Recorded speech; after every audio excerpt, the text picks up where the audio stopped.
நமஸ்காரம். என் பேரு நவ்யா. நான் இன்னைக்கு விநாயகர் எதுக்கு ரொம்ப முக்கியம், அதுக்கப்புறம்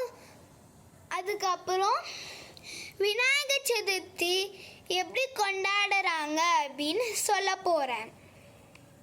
முதல்ல விநாயகர் எதுக்கு நம்மளுக்கு ரொம்ப முக்கியம்? எந்த ஒரு தெய்வத்துக்கும் இல்லாத ரொம்ப சக்தி வாய்ந்த பவர் விநாயகர் கிட்ட இருக்கு. இந்தியாவில் மட்டும் இல்லை, எல்லா கண்ட்ரியிலுமே விநாயகரை வணங்குறாங்க. எந்த ஒரு கோவிலுக்கு போனாலுமே விநாயகரை தான் முதல்ல வணங்க சொல்லுவாங்க. எந்த ஒரு பூஜையோ இல்லை ஹோமமோ ஆரம்பிக்கிறதுக்கு முன்னாடி கூட விநாயகரை தான் முதல்ல வணங்குவாங்க. விநாயகரை வணங்கினா எல்லாமே நல்லா நடக்கணும்னு நினச்சி தான் விநாயகரை வணங்குவாங்க. இதனால எல்லாருக்குமே விநாயகரை ரொம்ப பிடிக்கும்.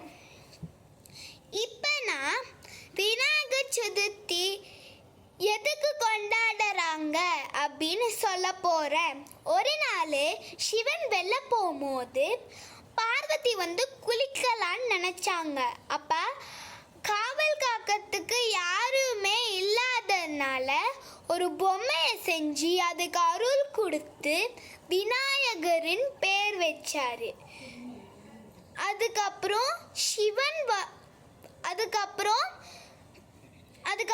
விநாயகர் காவல் காத்துன்னு இருக்கும் போது அப்பதான் சிவன் வந்தார். சிவன் அவர்கிட்ட சொன்னார், இந்த மாதிரி என்ன உள்ளே போக விடு, நான் போய் பார்வதி தேவியை பார்க்கணும் அப்படின்னாரு. அப்போ அவர் என்ன சொன்னாருன்னா, பார்வதி தேவி குளிச்சுட்டு இருக்காங்க, என்னை யாரையுமே உள்ளே விடக்கூடாது அப்படின்னு சொன்னாங்க அப்படின்னாரு. அப்போ அவருக்கு ரொம்ப கோவம் விநாயகரோட தலையை கட் பண்ணிட்டாரு, வெட்டிட்டாரு. அதுக்கப்புறம் உள்ளே போயிட்டாரு. அப்போ பார்வதி தேவி குளிச்சுட்டு வெளில வந்தோடனே பார்க்கும் போது விநாயகருக்கு அவரோட தலையை காணும். அதுக்கப்புறம் பார்வதி ரொம்ப கோவமாயி சிங்கத்து மேலே சூரத்தோடு உட்காந்துருந்தாங்க.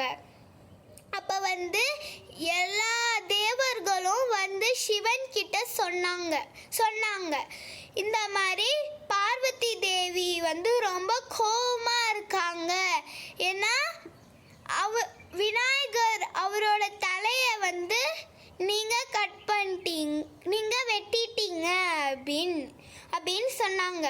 அப்போ சிவன் என்ன சொன்னார்னா, தேவர்களுக்கு இந்த மாதிரி நான் எந்த டைரக்ஷனை விநாயகரை வெட்டனோ அதே டைரக்ஷனில் யார் பத்துனாலும் அவளோட தலையை கொண்டு வாங்க அப்படின்னு சொன்னார் தேவர்கள்கிட்ட.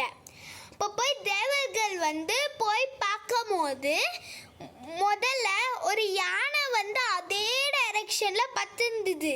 அதனால அதோட தலையை கட் பண்ணி சிவன் கிட்ட கொடுத்து சிவன் விநாயகர் கிட்ட வச்சு அருள் கொடுத்து அவருக்கு மறுபடியும் தலை வந்துடுத்து. அதுக்கப்புறம் பார்வதி தேவி